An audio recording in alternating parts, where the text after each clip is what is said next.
sports world, and welcome to Foundation Radio. My name is Adam Barnard. Thank you so much for joining me again.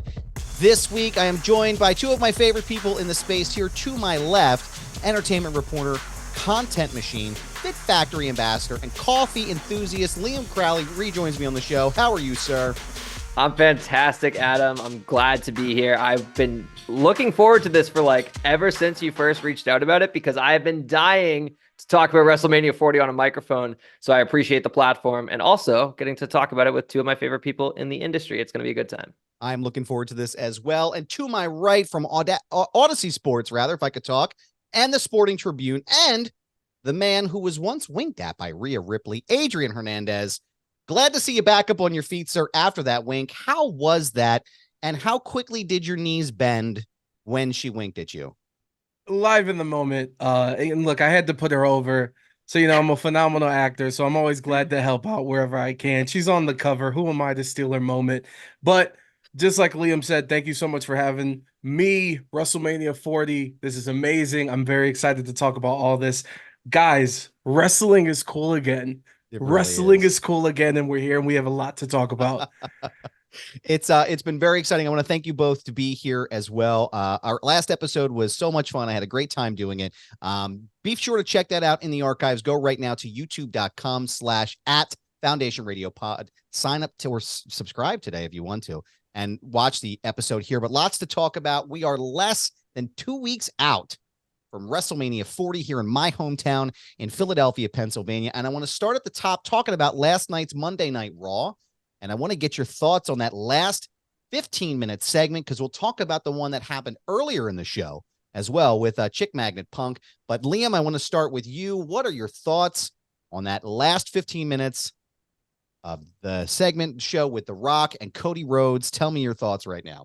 The Rock is working me like a puppet because I hate this dude. Yeah. I hate this guy's guts. And my boss always likes to remind me when I complain and just say, take away cursing and calling the local town a bunch of crackhead hippies, and The Rock is nothing. And he's like, Liam, he's working you right now. You're supposed to hate him. I'm like, God damn it. He's got me like a fiddle. The ending segment, man, it felt like, I didn't grow up in the Attitude Era, obviously, but early 2010s Raw, I want to say, back when they were still on traditional pay-per-view, they tried. They even in the Vince era, they tried to sell cards every single month, and they got creative with their segments. And I've always missed the backstage stuff beyond the interviews. I like when they get to play with the atmosphere a bit. One of my favorite things about one of those early episodes of AEW Dynamite was that brawl that happened in the crowd. Cody Rhodes punched through the glass door and everything and brawled with the inner circle. And so I always yearn for those, playing with the arena, playing with your setup. And come on, with the rain and the blood and the belt. Again, going to complain about The Rock again. I wish he would be a little bit more subtle. As we know, there's a lot of subtleties at play here, very deliberately planted Easter eggs. And WWE knows that today's social media audience picks up on everything. So they don't need to bash you over the head with it. So I kind of wish when The Rock wiped his weight belt on Cody Rhodes' forehead, he wasn't like, Mama Rhodes, see, I promised you it was going to happen. If he just did that, and then fans were like, oh my God, the prophecy is coming true or something like that, that would have been a little bit better. But again, I'm grasping at straws here. I love this segment. I love the build to WrestleMania, and it is making me want to pay top pay-per-view dollar for it. And fortunately, none of us have to. We get to experience it in real life as it happens. So nothing but chef's kiss for that segment.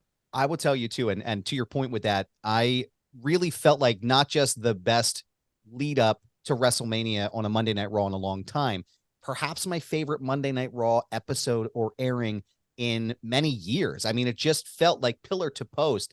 It felt like it was running on all cylinders. There wasn't a segment on there I didn't really enjoy. And then at the end with that crescendo with The Rock and Cody, it was perfect. And I grew up during the Attitude Era. I was a teenager when the Attitude Era happened. And shout out to Muscle Man Malcolm, who calls me old on a daily basis. So I know he's going to call me after he hears this and is going to be like, bro, sign up for AARP, you old fuck. But I just want to let you know, it was amazing. It gave me those feelings like I was watching the Attitude Era again, and dirty heel Hollywood Rock back in the flesh was unbelievable. Adrian, what were your thoughts on that segment as well?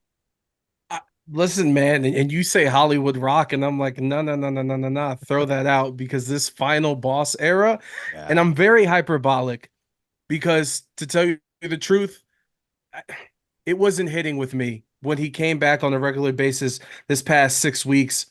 It just seemed like okay, he's gonna think of something funny. Him and Brian Gewirtz are gonna come up with something, but I need a little bit more substance.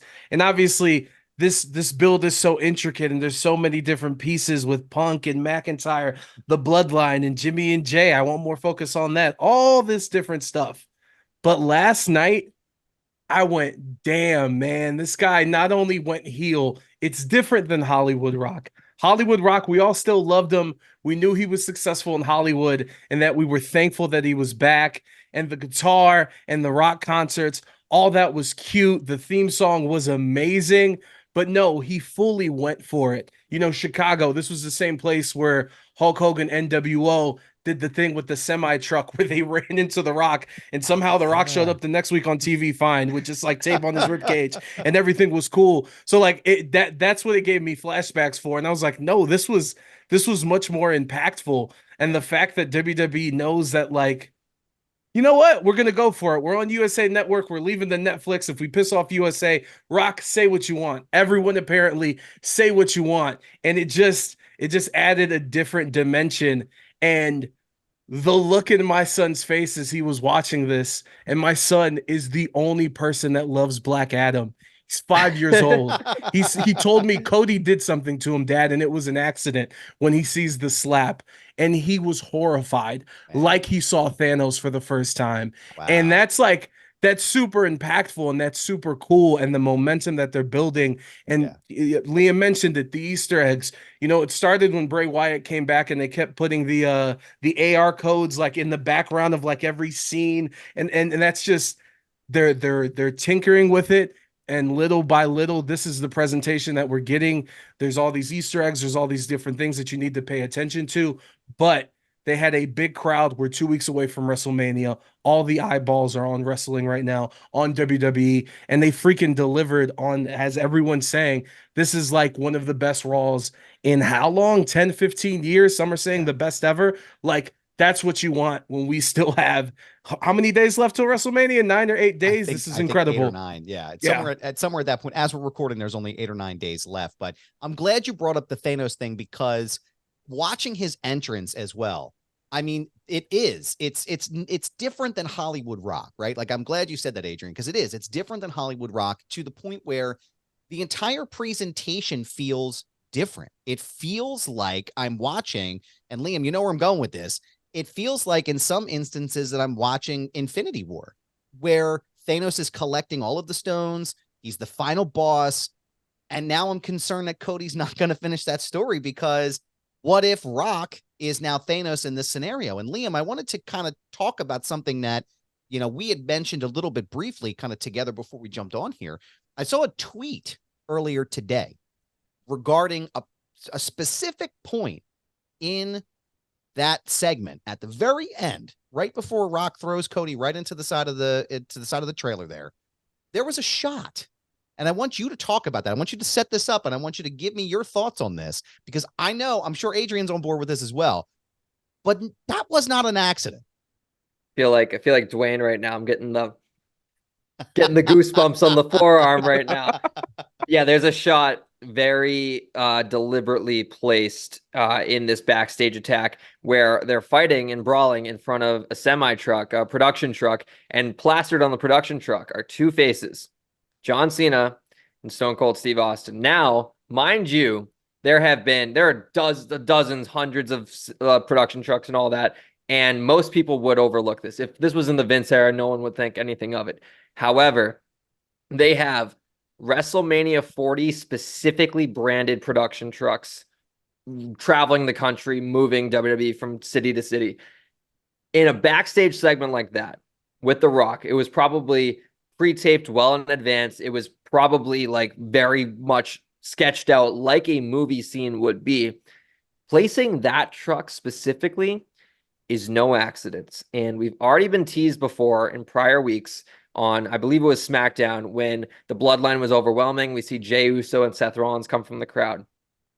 for years, not years, actually close to years now, people have been pushing for this idea of Roman getting his comeuppance on everyone he's wronged, everyone he's feuded with. Of course, in a perfect world, that would also mean old Adam Copeland and Bryan Danielson could come over for a cameo. Those aren't going to happen. However, we still can bring in John Cena for a very limitedly physical role where he just takes out like Solo Sikoa or something, playing off of the crown jewel loss from last year. And the big one, the one that we all want to see, the one that would work perfectly of the balance of like nostalgia and new story, is if The Rock is on top, that glass shatters, and at WrestleMania 40, we get one final blow-for-blow exchange between Steve Austin and The Rock. And the reason why I say it's a perfect balance between nostalgia and the current story is one of the worst segments of all time at WrestleMania was WrestleMania 32, when a bunch of mid-carders, basically in their prime, were beat up by Mick Foley, Shawn Michaels, and Stone Cold.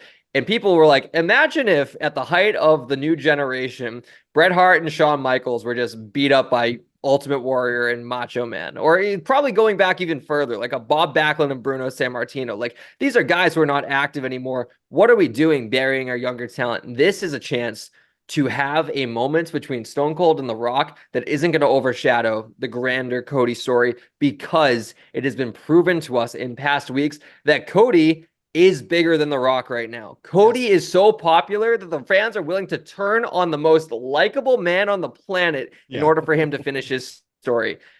There's a moment here that I don't want to say I'll be disappointed if it doesn't happen, but it's so good and so predictable that at this point, it needs to happen. And whatever strings WWE's got to pull to make it happen, I hope they do. Cena's already said that he's going to be free during the day of WrestleMania. Steve Austin is probably just chilling on his ranch waiting for the phone call. Yeah. And I don't know who else would populate it, but I genuinely think I get chills thinking about this is a moment I will show my kids as to why wrestling is so special. This encapsulates everything, encapsulates multiple generations.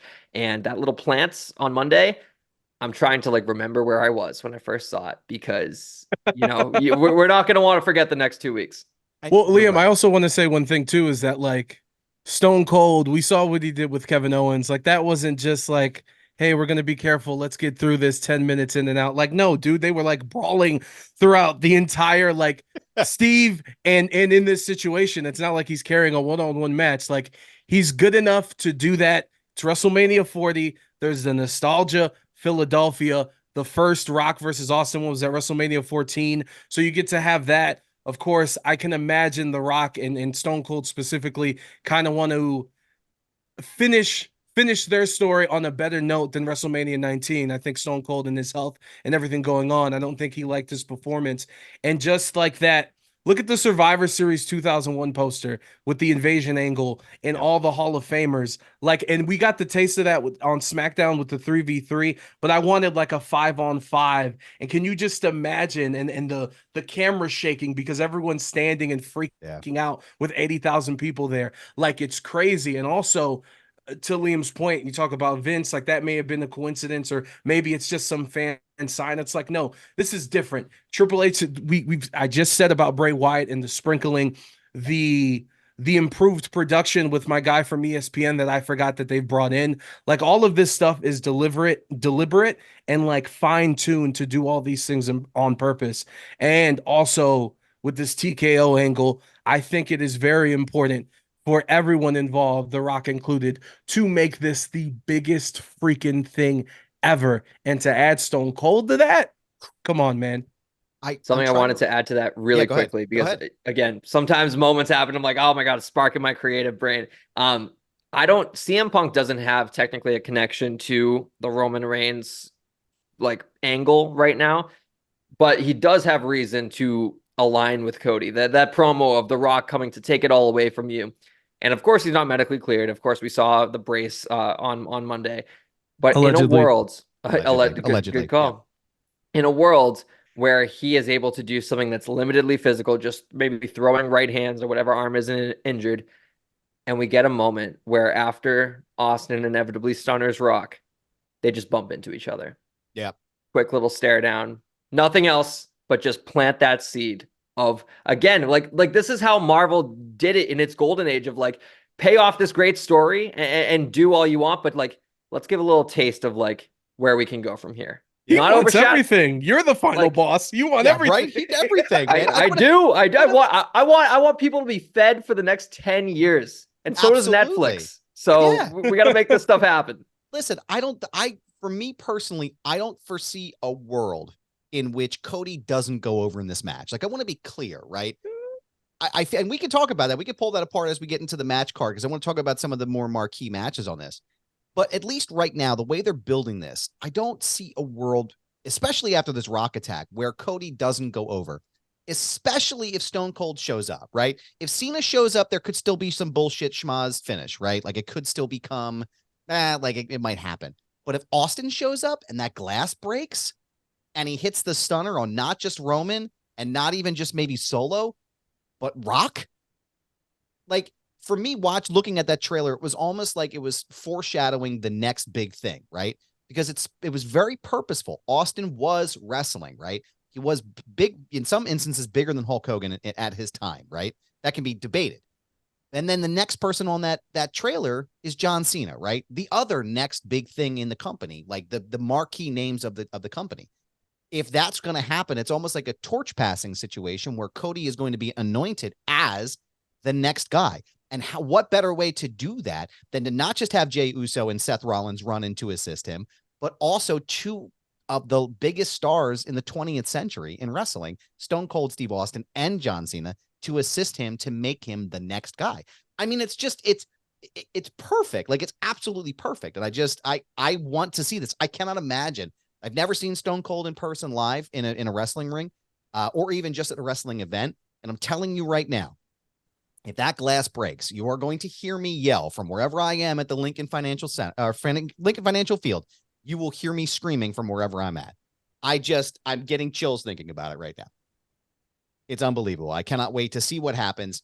And I'm looking forward to the next part of this conversation. We talk about our friend CM Punk and the segment that happened last night on Monday Night Raw, because I want to tie that into what's going to happen after the Drew McIntyre and Seth Rollins match. Liam, where are you leaning right now when it comes to the outcome of this match? Where do you think it's going to go? And how do you think the storyline is going to affect CM Punk going forward? It needs to be Drew. Drew cannot afford to lose this match. He's lost to Seth too many times. He's eaten crow too many times since losing the WWE title. Like, the fact that he didn't go over Bobby Lashley at WrestleMania 37, I was kind of impartial on that because I really like Lashley as champion, but I was like, this is a very odd choice. It seemed like we were setting the stage, specifically take the title off him so he could have the moment of getting it back. And he's never been the same since then. And he is white hot right now. And this dude is very smartly holding out for as much money as he wants because he knows WWE is going to pay him everything he needs or everything he wants in order to make that CM Punk match happen some point down the line. Seth also doesn't do it for me. Seth, in that foursome of the tag match, he is the one that sticks out like a sore thumb as clearly pretending. Cody is the American Nightmare persona is amplified, but I can tell that's Cody Runnels deep down. I can tell that The Rock is, it's an extension of who Dwayne Johnson is, and Roman Reigns and Joe Anoa'i are like completely inseparable at this point. I remember there was a great WWE 2K sit down. I think it was like 2K15 when Roman was still doing the whole big dog thing, but he was allowed to like relax during this. And Stone Cold was hosting this panel of people promoting the video game. And he was like, look at you, cool Joe. You're just like cool as a cucumber, like very soft spoken. And people like are attracted to this energy that you bring. And now he's doing that as the tribal chief. Seth Rollins, on the other hand, this whole like Monday Night Messiah thing, the visionary, revolutionary. I'm like, this isn't you. Like, I can tell it's super inauthentic and I've outgrown it. And also beyond that, and I know that this is going to hot potato back and forth for as long as wrestling goes on, but I'm so over long title reigns. Bring me back to like that era of like, 2008, 2009 Raw, where we got 6 different world champions a year. Guys like Jeff Hardy had the opportunity to hold the WWE title, even if it only for a month, and elevate his name to unprecedented levels. Give me Drew McIntyre holding the world title. Give me LA Knight holding the world title. Like, we don't need every single person to hold it for 400 days for it to mean something. It Right. means something if they're putting on quality matches and having quality segments on weekly television. And right now, that's what they're doing. So let's hot potato it a little bit. Well, I agree with that. I don't necessarily think like after when we're in the post-Roman era, right? I don't think they're going to have another time where they have an opportunity to have a long title reign like this. And I think a lot of that has to do with the pandemic, you know, the Performance Center era, and even the Thunderdome. Like, I don't think we would be in this position now had all of those things not fallen into place at that time the way they did, right? It was a shitty situation. It was awful. You know, we're in this terrible pandemic and the everything's closed and they have to make do with all these things. And then they create this character out of thin air just by letting him be who he wants to be, right? But I also don't disagree with that point where I think at this time, there's so much good talent. And that belt, the big gold belt 2.0, is made for the working champion, right? Seth Rollins has done a great job kind of making it important, making it a part of the story. But player hater of the year, Drew McIntyre, DM Hunk, has to win this belt. He needs this win. And I think he's going to have a really nice title run with it. I was also disappointed with the way that WrestleMania 37 was it 30 after the pandemic when Bobby Lashley went over. I didn't quite follow why that decision was made, but again, it is what it is. It's Vince's time. So not a whole lot of it makes sense. But I will say that I think Drew needs this one. I don't think he's going anywhere either. I don't think he's going to be showing up in AEW anytime soon. I think he's on one of the best runs of his career. I actually enjoy this version of him more than I enjoyed the face version when he became WWE champion. There's just something about a shitty heel that makes me feel so good watching him, just a slimy, arrogant dude. But I'm also excited about the CM Punk run when he comes back. Adrian, where do you land on this? Do you think DM Hunk is going over on Seth? And what do you think the next steps are after that? For some reason, in my heart, I want chaos and I want Damian to come out with whoever wins. Oh man, I forgot about that shit. But then everyone's forgotten. But it's no disrespect to Damian. And then listen, Puerto Ricanos, I didn't mean to do that to Damian. I'm just like, this roster is so stacked that if you're in the conversation, like you're good, you should be thankful that you are. Because like Shinsuke Nakamura is not going to have a match of meaning, and I love that guy. And you can Chad Gable, like there's a Lil Uzi is right there. People. We're in Philadelphia. He's right there. But here's the thing, like Adam, you just said it. Like, you love this guy. He's cocky. He's changed his persona. Like, this run has been incredible. Well, how do we add a little dimension to that? Dude, he's the guy who can't win the big one, and he loses again. He finally gets this opportunity, and he loses. We just did this with Cody last year. Like, it's cool to see, because regardless of if he wins or not, unless somebody returns and something happens where Seth goes a different direction, and then it is just Punk and Drew, and if Punk's ready after WrestleMania, we still don't know the timetable.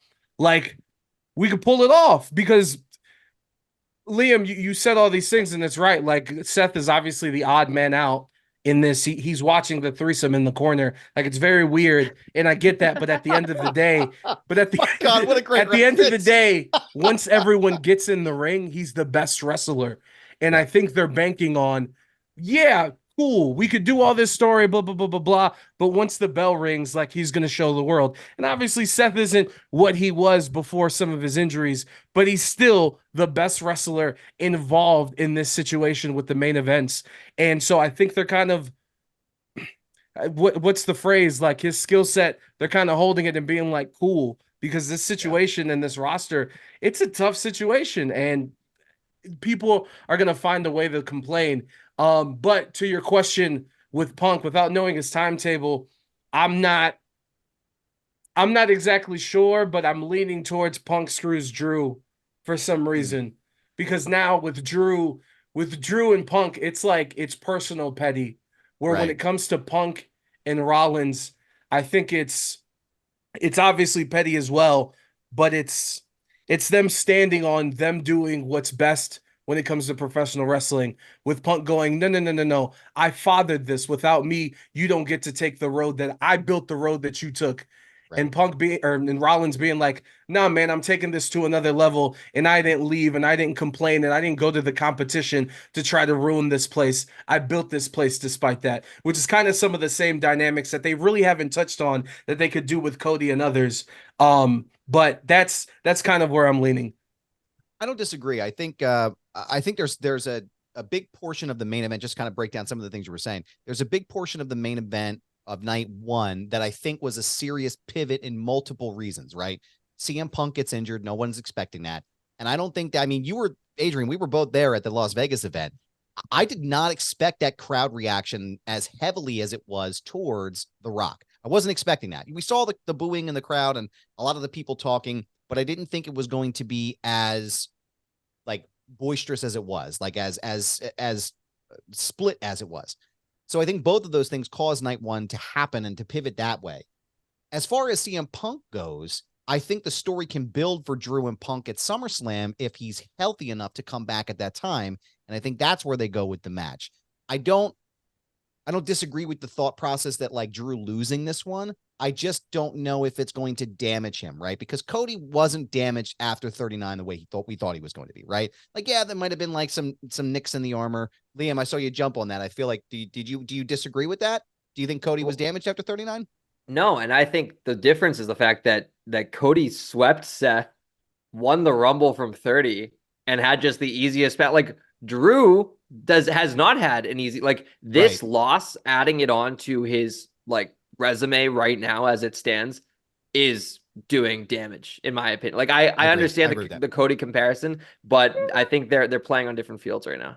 I think it's almost reverse. Like Drew has had to like climb up the mountain of shit for so long, and now he's at the point where he could potentially win, and I just don't see how a loss would do numbers for him, right? I think it could be one of those situations. It was the Undertaker, and I think it was Bret Hart, and Shawn Michaels was the guest referee. I think it was like 96, and he hits Bret Hart with the chair, or hits Undertaker with the chair by accident. He's trying to screw Bret, whatever it was. I can see that happening where Punk has to count for Drew, and Drew wins the title. But I could see it. I don't know. It remains to be seen, but I'm excited to see where Drew goes with this. Adrian, what's your final thought on that? Well, because like if Drew loses, like the thing that he has, and so does Seth, like, yo, these guys are here every night. Everyone's bringing up Cody, like he's only missing 2 dates this month, or has missed only 2 dates. Like Drew's the same way. They're the ones doing the dark match main events. He's a workhorse, and because he's going to be here in these months where the spotlight isn't as big as it is right now, like, and he can get it then. So that's kind of what I'll add in. And also, like, hey man, I need people to realize this is kind of like college football where you lose one game and now you're not in the playoffs. And how is that not fair? I'm Florida State. I won 10 games and I lost one and I don't get a chance at the championship. Like, hey bro, this is what it is. And it's just, sorry man, everyone's not going to be able to eat at that stage, but that doesn't mean that it can't work or that the person is going to be ruined. Not saying that you guys are saying that, but I just see some of those things like with Chad Gable again, and it's like, hey guys, like not everyone's going to be able to eat off of this plate. And also, like, let's not ignore the other factor. Let's give our dude Seth a break, man. Yeah, he is banged up for one, and also due for a character reset. Maybe not like completely changing gimmicks, but like let's miss Seth Rollins a bit because I think he has been overexposed. People were saying the same thing about MJF in the tail end of his AEW World Title reign, and I think that the injury timing of him stepping away from AEW programming couldn't have been more perfect because we avoided him getting too stale as a babyface. Seth, I think, has already gone past that stale like arc or whatever you want to call it, stale checkpoint, and the tag match is keeping him fresh. It's like extending his expiration date after WrestleMania. If he loses the title on night 2, throw him in the portals a moment, have him have like one last effort, and then maybe we write him off with an attack. You know, if Seth Rollins is Iron Man in this situation, we know who dies in Endgame, and if Seth Rollins has to be the casualty, I think it would do wonders for his career. Have him, like, I don't think Becky is winning either. Becky and Seth, have your vacation, spend time with your newborn kid, and come back in the fall. Like WWE is going to be okay without those two, and that's not to say they're going to lose their spot. Like, they are secure for life. They're both Triple H guys. And like, let's miss Seth Rollins again, because I don't want to. It pains me to call him inauthentic, you know, because he's such a good wrestler. And because the character's so good, you know, or it was so good for a period of time, but it just feels like like you said, you've done as much as you can with this character. Adrian, you look like you disagree. What's going on, man? You guys are on this hate Seth train, and it's like, I my love Seth. I God, think he's great. he comes out the swag and the outfits, and like then the bell rings, and he's still like, yo, we're like a month removed from everyone freaking out over that Punk Rollins promo. Like, he has it, and it's there, and it's just like someone has to take that spot. And listen, no disrespect to Sammy or Jay or whoever's gonna, like, if Cody wins and then he goes to SmackDown, and who's gonna be the main face of Raw. But as someone who really enjoys Seth, like, he is pretty banged up and he's been working his ass off. So I wouldn't be a proponent of the break. It's just you guys are not. Liam, I know how you feel about Seth. I respect it. It's all right to disagree. It's okay. Let me ask you a quick question before we go into some of the other title matches in Mania. We've been talking about Punk here for a little bit. And Adrian, I'll start with you. Could you see a world where CM Punk becomes the face of Monday Night Raw? Like, suppose, for example, we're just gaming this out, right? Cody wins the title. Seth Rollins takes time off. Do you think Punk could be the guy again, 10 years removed from the company? I think if they do that, that leads to a lot of good situations because of how people feel about him, whether it's fans or people on the roster and things that they can do as far as storytelling. But that's a dangerous game. That's a dangerous game to have him be the one that's leading the way. He needs to be your novelty item, for lack of a better term, in my opinion. Liam, what do you think about that? Yeah, he needs to stay a novelty item or else he's going to get exposed, because CM Punk talks a lot of talk. He writes a lot of checks, and his ass can only cash about 25% of them. I'm so like, CM Punk used to be one of my favorite wrestlers, and AEW, I think, exposed him so hard of when you're given everything that you've wanted from this industry, everything you said on that stage in Las Vegas over a decade ago. He can't handle it. He can't handle it. And having him wrestle weekly on Monday Night Raw, he's going to get injured within 2 weeks. He's completely fragile. And also, too, I don't trust him giving his ego that spot. I don't trust it. I think WWE has much better power structure than AEW did. Yeah. Than AEW did towards the end of Punk's run. And I don't think Triple H would ever let CM Punk walk all over him like Tony Khan did. Right. I mean, well, he's a novelty act. He's a novelty act, and he should stay that. Again, like he said on Raw, he was like, "Oh, my arm's banged up, but my mouth still works," and that's what Drew said. He's like, "All you can do is talk." He's great for a promo, but I would not want to trust him in that position. I think Adrian's offspring is hold on a second, because what's going on? The Hernandez household has had enough of Liam. This might be your most contentious episode you've ever had, Adam, because you run a very nice little ship over here. Okay, let me just retort real quick, because I don't know why I feel like I need to turn this into first take. Liam, you say that CM Punk couldn't handle the AEW roster or whatever. Well, maybe they just couldn't hang with Punk.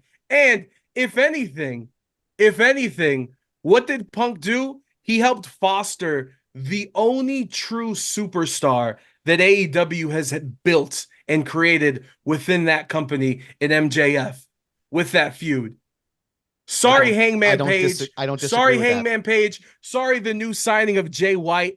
I went to the show in Vegas, Super Bowl Saturday, that they thought was going to sell out, and there was not that much people. I need to relax because I would, like to cover them. But I'm just saying, like, people say these things, and it's like, well, maybe they couldn't hang at that time. No disrespect to anybody. AEW's been on fire, but like, to say that he couldn't. I was at T-Mobile Arena when he won the title for Double or Nothing, and then I was there the year after when there was 60% less people. You know what I mean? So, like, yo, man, maybe some of these cats couldn't hang. Maybe Full Gear wasn't as exciting because MJF was trying to swing for home runs, and the dudes didn't have power for doubles. So, I don't know. I feel a certain type of way about that. I don't want to go too far down this rabbit hole, but what I will say is, yes, it's undeniable. Punk sells tickets. He's an A-list wrestler. He is a bona fide draw. Feud. That was a great feud. It wasn't just a name. Come on, Liam. That was a great feud. MJF? The one with MJF. Oh, it's the greatest feud of all time, in my opinion, because I'm biased. It's the only feud I've watched unfold live on a week-to-week basis. that has made me feel what that feud. I show my girlfriend clips of Punk MJF speaking segments when he bloodied him with the chain and everything like that. Yeah. I will never deny that. That was the peak of Punk in AEW, and he made me feel at that moment like he was justified in everything he was saying in 2011. What I will say though is that when the locker room started to push back a little bit, we've heard stories before of when John Cena was appointed the locker room leader. I believe it was like with R-Truth. R-Truth had talked some smack about him, gone to TNA, came back, and John Cena confronted him, was like, are we going to have an issue? We need to be able to be civil and move forward. And that was it. And he was a bona fide locker room leader. When CM Punk tried to take control and be put in that position and was put in that position by AEW and people started to push against him, he pushed back. And that's not the job of a locker room leader. Your job is not to push back. Your job is to cooperate with people and try to lead by example. And I felt like he didn't do that in AEW. Towards the end of his AEW run, I saw him actively trying to destroy the company. And like, as you can tell, I'm wearing the hoodie right now. This company means the world to me. It revitalized my love for professional wrestling, and to see him be given everything he wanted, a show built around him, and he still couldn't run it, bro, it broke my heart. And so right now, nice guy Phil is at the forefront, as Drew and Seth have said. Like, we're in the honeymoon stage, but I've drank the Kool-Aid too much. I've been fooled too many times. I am treating him in WWE one Monday Night Raw at a time. And for now, I would never want to invest 6 months with him at the pinnacle. I feel the same way about Jungle Boy. That's my last comment. You won't catch me defending Jack Perry. Like So I'm saying, what side are you on? Like, there's two. It's okay. We got WrestleMania to talk about. It shouldn't be a black and white issue. There are many parties that are wrong, and unfortunately, people have been like, "Oh, you got to choose a side." It's like, there's no sides. If we could all just get along and produce good wrestling, we missed out on the Elite versus CMFTR, and it breaks my heart forever. Well, that's what I was gonna say. Like, it's not. Sure. This incident isn't black and white, right? There's a ton of gray area. And I've been clear in a lot of my posts and a lot of the shows when I've talked about the brawl out and the brawl in. The Young Bucks and the Elite have just as much dirt and blood on their hands as CM Punk does in that situation. There were a ton of instances and steps that could have been done in that situation that could have completely avoided that entire thing going down the way that it did.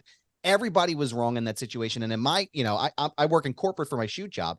If that would have happened in my company, everyone in that situation would have been fired, regardless of where they were in their positions, how important they were for the company. You're coming in here and making my company look bad. You're making us look bad as an organization. And now you've just fought with each other. You're all fired. Get out. Go home. So in my mind, there are a lot of different things that happened in that situation that caused the demise of CM Punk in AEW. Whether or not he's going to come back into WWE and be different than he was, obviously, I don't expect to see him at the media events where we're coming into next week, guys. I can't imagine they're going to put CM Punk in front of a microphone for any way, shape, or form. But I don't disagree with either of your statements, and I think there's a lot more that we could pull off of this story next time we talk, because I want to talk a little bit more about some of the championship matches and some of the big stuff that's coming up. So we'll start at the top. Io Sky and Bayley. Where do you guys sit on this? Liam, we'll start with you. And I'll jump in on Adrian here and see what he thinks about where this match is going to go. This should be the main event of night one. It Agreed. Really should be. I don't think the Bloodline versus Cody and Seth is hurt by being elsewhere on the card. It's not going to happen, though. And unfortunately, I think WWE has pulled back a bit on the build to this story. At this point in time, it no longer deserves that night one main event. And not for a lack of trying with the talent involved. I just don't feel like they've been given the platform to build this story with the momentum that it had immediately after Royal Rumble. Like when Io and Damage Control turned on Bayley, like that was a moment, man. Like that made me feel something. And to have Bayley headlining night one, I believe she's the last horsewoman to not have a main event. Charlotte and Becky in 35. Sasha at 37. Yeah, this is her chance. And the story was right there. Great year-long build, multi-year build. Going back to SummerSlam 2021, I think Damage Control was formed. Like there's 2022, yeah. 2022. Was it 22? Mm-hmm. I thought it was at the Nashville SummerSlam. Oh, Nashville I think was that was 22. You're right. Yep. You're right. Nashville was 22. But either way, like this is a great story. It's going to be a great match. And if Paramore plays Bayley to the ring, oh man, I want the Bayley buddies back, by the way. I don't want her to go full into Hugger Bayley, But let's get those wacky inflatable arm flailing tube men here in Philadelphia. I will give you $20 in Philadelphia if you can say wacky waving inflatable arm flailing tube man 5 times fast. I'll say it in person in Philadelphia. We'll get it on camera. Deal. All right, Adrian, we'll record it for socials. Adam, I need you to do me a favor. At some point, I'm gonna need you to not agree with both of us and take a stand against one of us. Okay, I'm here to push a contentious agenda because we're now back in the Attitude Era and things are inappropriate. Okay, so this show needs to be it. And look, it's unfortunate for everyone on SmackDown, whether it's AJ, and LA. Kevin Owens, the triple threat with Logan, anything that is not bloodline related on a 2-hour show on Fox that turns out to actually be like around 90 minutes of actual airtime when The Rock's going out there for 40 minutes. Okay. So it's unfortunate. What I hope happens is we heard, I think earlier this week, was it in Becky's book or something where Charlotte said like, no, they went overtime. Like it was Charlotte's call for last year at WrestleMania, Rhea Ripley and Charlotte, which personally, I know a lot of people think that triple threat was match of the year. One of the best matches, if not the greatest match in WrestleMania history. It was phenomenal. But to me, I really loved Charlotte and Rhea because I could tell within 10 minutes of that match, like, oh, they came out here to prove a point that it's okay. Don't give us our time for the build. The bell's rung, and we're going to show you that we're the best wrestlers in the world. And I think they did that. And I hope that's the same mentality, that Bayley and EO have when they go out here. Because EO's been doing it. The most underrated person in the WWE this year. I can go back to Backlash in Puerto Rico versus Bianca. That match was so special, and it wasn't just because of the crowd. EO has that ability. Liam brought up Bayley and finally getting her moment. So I just hope that they maximize the time that they have to tell that story. Because it is unfortunate that it seems with both shows, even Rhea and Becky, we finally got some physicality yesterday, that they're not getting the proper amount of time for a proper build. But I think they're going to go out and show out. And to me, that's the most important thing because they can make a name for themselves with all these new eyeballs if they go out there and they steal the show because they have that opportunity. I will say, I'll do this for you, Adrian. I'm going to agree with everything that you said. Okay. And what I mean by that is the fact that, yes, I do think at a certain point, Bayley and Io Sky was going to be a night one main event. Yes, I do agree with that. However, The Rock is here. Mm-hmm. We're going to utilize The Rock in a main event. The Bloodline is, for all intents and purposes, the biggest wrestling story in the past 2 decades, right? It's Mega Powers level shit, right? I couldn't see, once The Rock was involved and once that turn happened, there was no other main event on night one besides The Rock being involved somehow in that tag team match, right?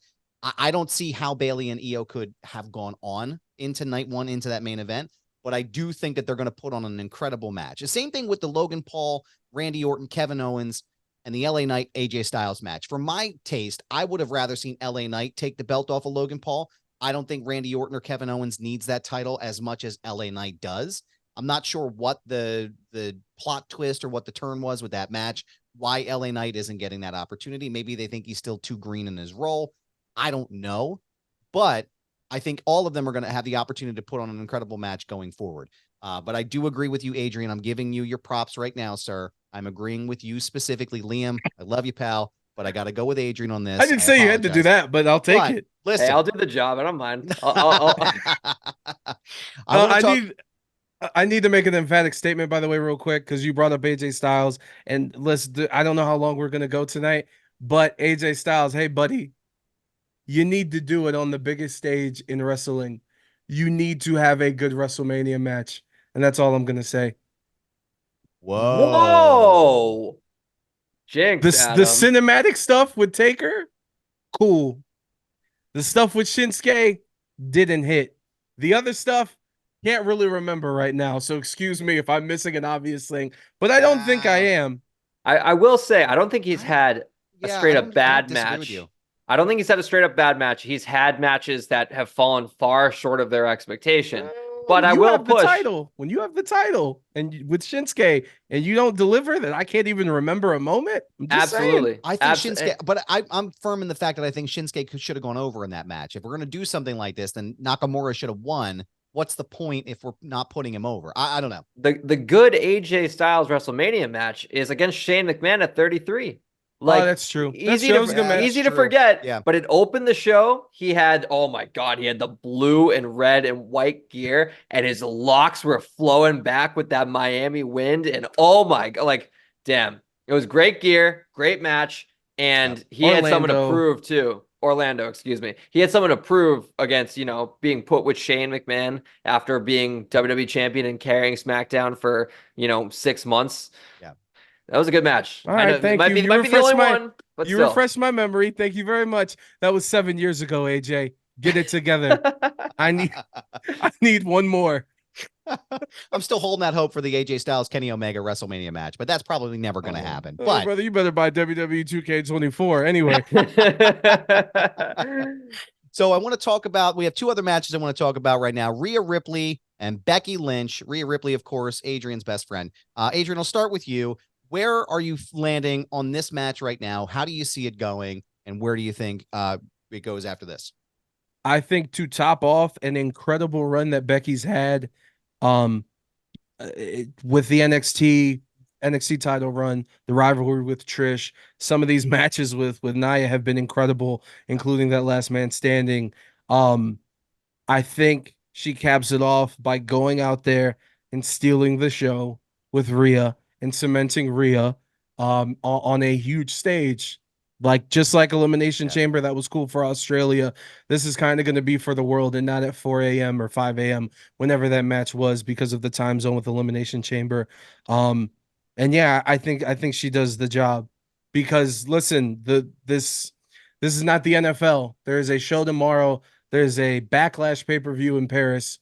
So for Becky to get that title, if that's what some people want, but I think that's what happens. Like, if you notice with a lot of things that I'm saying, I'm not as much worried about the result.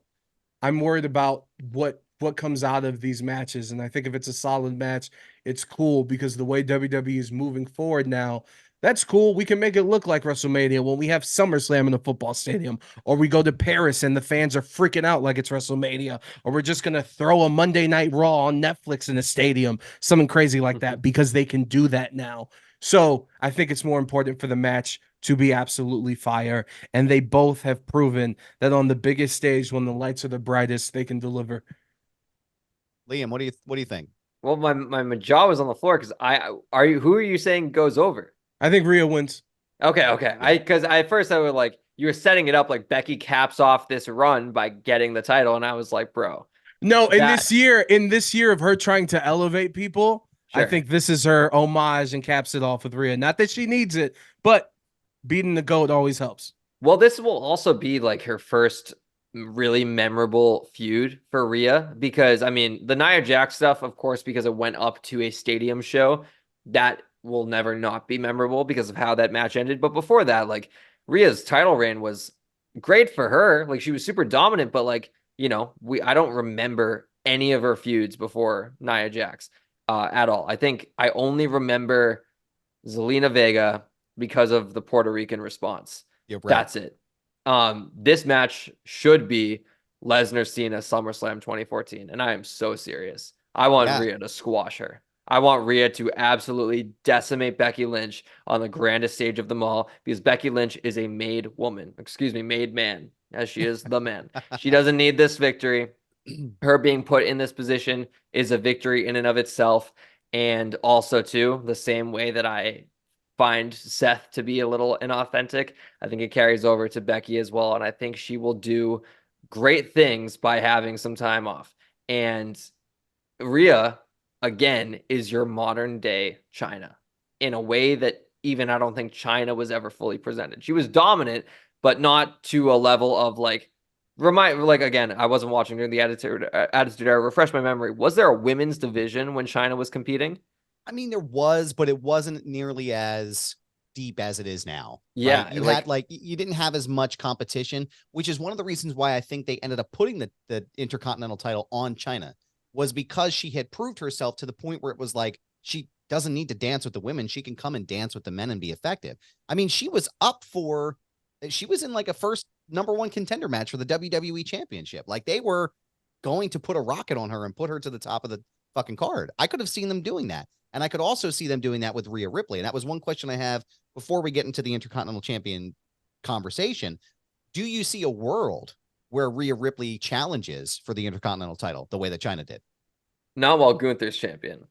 Right. But I do, and I believe it too. And especially in a world where today, or at least during the end of the Vince era, like Women's Revolution, some of the first time ever stuff was a bit forced. Like, you know, some of it, like the first women's Hell in a Cell match, or one of the stipulation matches, I remember it didn't feel natural. It felt like, oh, it's that time of the year where we have the Hell in a Cell or Elimination Chamber, Money in the Bank. Let's like roll them together. This Rhea Ripley's entire run, her entire presentation is completely natural. When they call her the leader of the Judgment Day, yeah, because she is. Yep. Like there's no one else in that faction that even comes close to her mystique.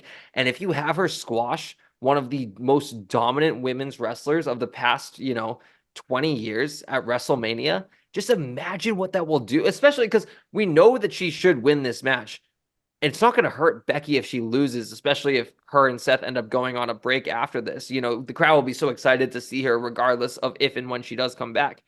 If Rhea gets that dominant, decisive victory, you think she has mystique. Now imagine what it'll be like that Monday after. Adrian, what are your thoughts?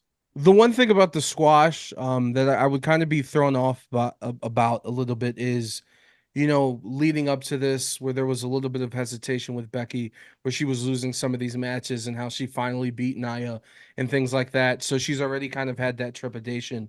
But it's something.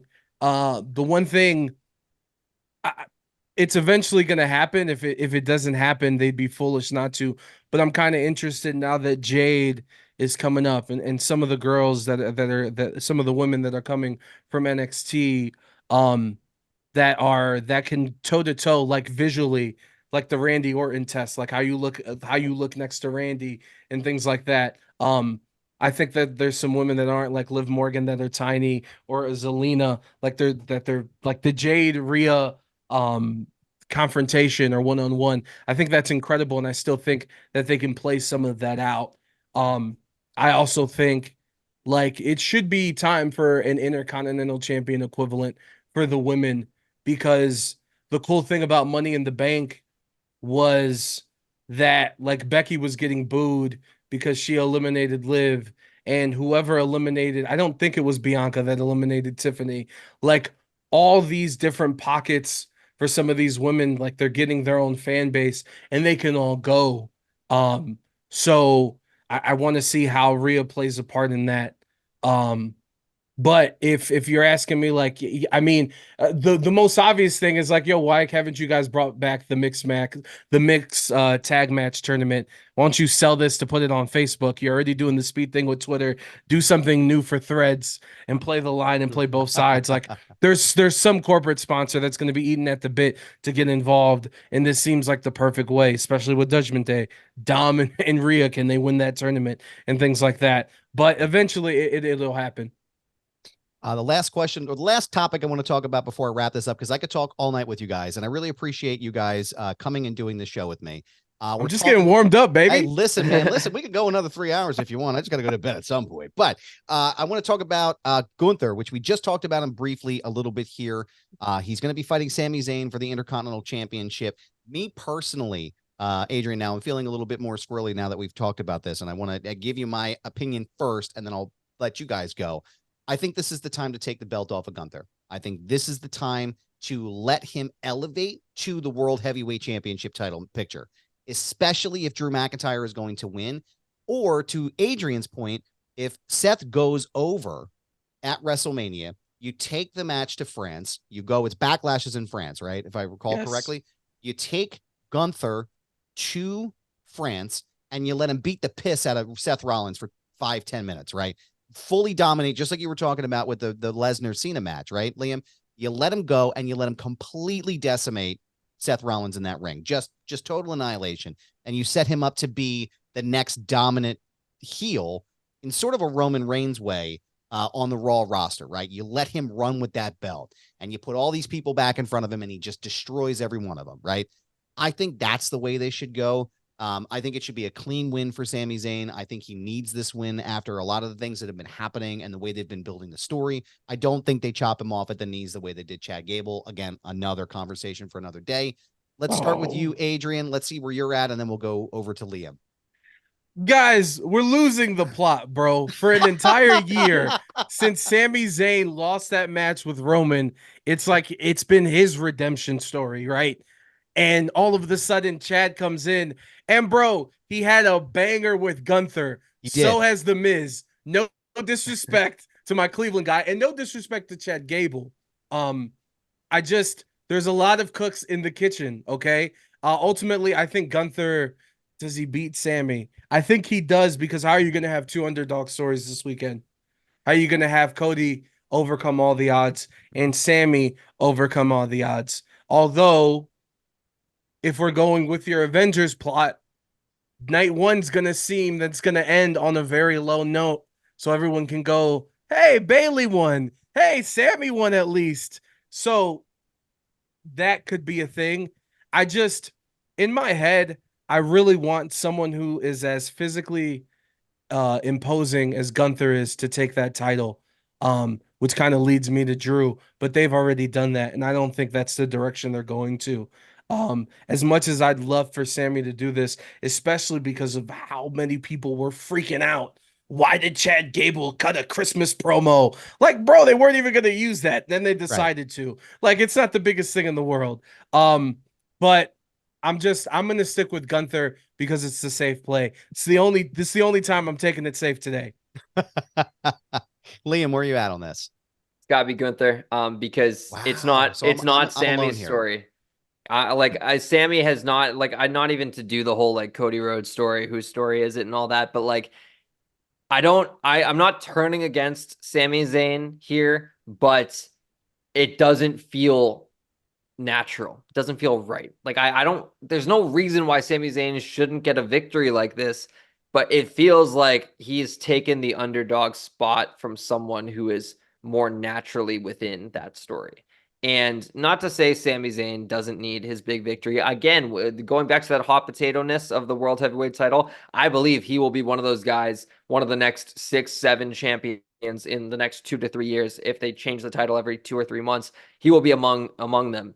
Him beating Gunther, I don't foresee what happens after that, in the sense of, like, we're talking, Adrian, you mentioned quite a bit of, who wins and then how does WWE build around them. Like, Sami Zayn is Intercontinental Champion, sure, it'd be nice for the Raw after, but like, I would value a Chad Gable title reign so much more. And I'm not a Rocky fan, but I saw someone saying on socials, like, the same way that, we're talking about movies and comparing them to these storylines right now, if we're going to do the whole Rocky angle of Sami being Apollo Creed and Gunther being Ivan Drago and Sami being a little too eager and like, and Chad Gable's saying, you're not ready. And we're not going to have Sami die in the ring at WrestleMania. But if he gets beat because he's not well enough prepared and he wills Chad Gable on to get the victory at Backlash, that gives Gunther enough time to build up to World Heavyweight status. Not that he needs to build up, but just to kind of get his mystique back after, suffering his first main roster defeat. Drew's champion, have that big European battle, Bash at Berlin. Gunther beats Drew for the World Heavyweight Championship in Germany, not necessarily his home country, but in and around it. Right. A big European main event for a crowd like that. It would be white hot. And I think that's a perfect way to satisfy kind of all parties. And again, I don't want to give Sami Zayn that loss, but lest we forget, he won the night one main event of WrestleMania last year. So sure, it's not the world title, it's not a singles title, but they made those tag titles feel pretty damn important last year. The one thing I want to ask you, though, is you bring up the underdog role and how Chad kind of fits that better. From my perspective, I'm looking at Chad like, bro, this is like a tier 1 collegiate athlete. Like, he was a very great amateur wrestler collegiately. And like, that man is fine-tuned to do what he does now, which is be a professional wrestler in the WWE. Whereas I see Sami as the undersized he does not have the Kevin Owens dad bod, but like, he has the World of Warcraft wrestling nerd bod. And he's the one who like went through the independents and is like gone through all this struggle and stuff. And it's like, they've been trying to tell that if he can finally like be one of the guys, and they've been doing that since the whole bloodline, the ending of the bloodline and his separation. That's just my thing. I kind of see that Sammy fits the underdog character a little bit better than Chad, in my opinion.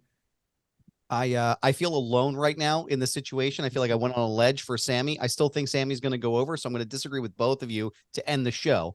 But I do think Sammy's going to win. But I want to thank you guys both for coming on the show and chatting it up with me about WrestleMania. Again, WrestleMania 40 happening in my hometown, Philadelphia, Pennsylvania, April 6th and April 7th. You can catch all three of us all weekend long in Philly, in and around the area.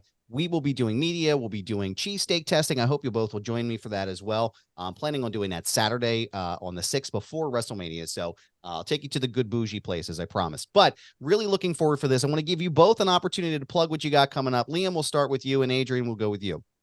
Yeah, well, Adam, again, thank you so much for having me on. It is so good to talk wrestling on a microphone, and especially WrestleMania. As Adrian said, it is cool again, and man, is closeted wrestling fan Liam Crowley from 2011 jumping for joy to say that out loud. Anyways, you can find me on all socials at Liam T. Crowley. A lot of my interview clips live on my Instagram, so be sure to check those out. And I got a full-length interview with AEW president, CEO, owner, all that good stuff, Tony Khan, over on the Comic Book Nation YouTube channel. I had a very nice compliment in the comments where someone said, wow, this is the first Tony Khan interview where he's talking like a human being. And that meant the world to me. That's all I ever strive to do with my interviews is talk like human beings. That's not a slight on Tony, but I feel like anyone, when they're being interviewed, they almost go into this like reserved, like robotic mode. It's like, no, let's just have a conversation, low stakes. Let's talk about what we love, what we're creating.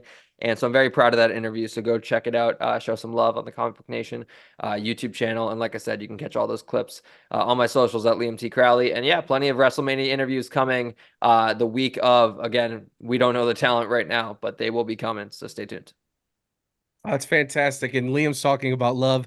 Let me talk about hate. Cheesesteaks, I feel like they're overrated, and I'm so tired. Oh my God, a sacrilege, sir. A sacrilege. I'm from Philly, so here's your guide to getting cheesesteaks. Here's your 54 different places to get cheesesteaks.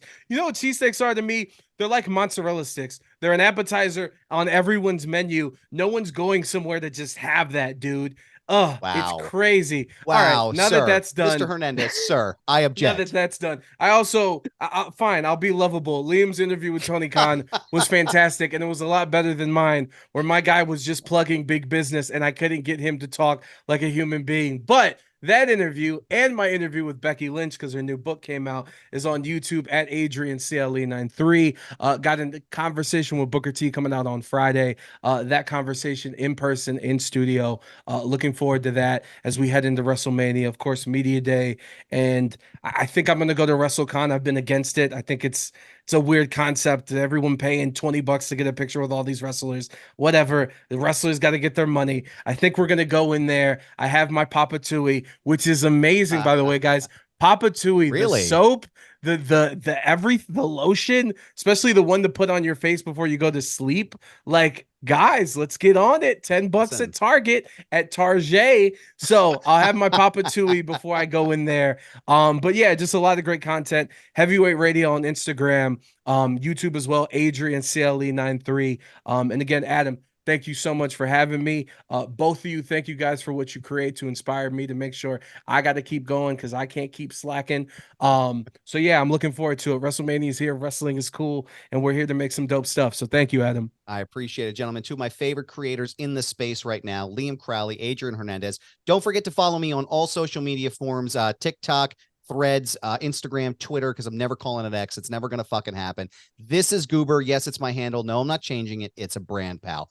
Don't forget to hit like, comment, subscribe. Let us know what you think in the comments as you're watching this. Talk shit to us, agree with us, disagree with us, take a stance, let us know. And don't forget to subscribe right now at youtube.com/@FoundationRadioPod. Once again, my name is Adam Barnard. Thank you so much for joining me again, and we will see you at WrestleMania in 2 weeks. Peace. Foundation Radio is hosted, recorded, and produced by Adam Barnard. Additional narration and production is provided by the executive voice, Sam Krepps. Our mixing and engineering was done by Pannell. Our intro and outro music is performed by Dumb Ugly. Additional musical accompaniment is performed and produced by Enrichment. Our cover art photography was done by Dylan Eddinger. Follow Adam on Instagram and Twitter, or X or whatever, at This Is Goober, and follow the show on Twitter, again, not calling it X, at FND Radio Pod. Find the entire show archive at foundationradio.net. This has been a Butts Carlton Media production, Butts Carlton, Proprietor.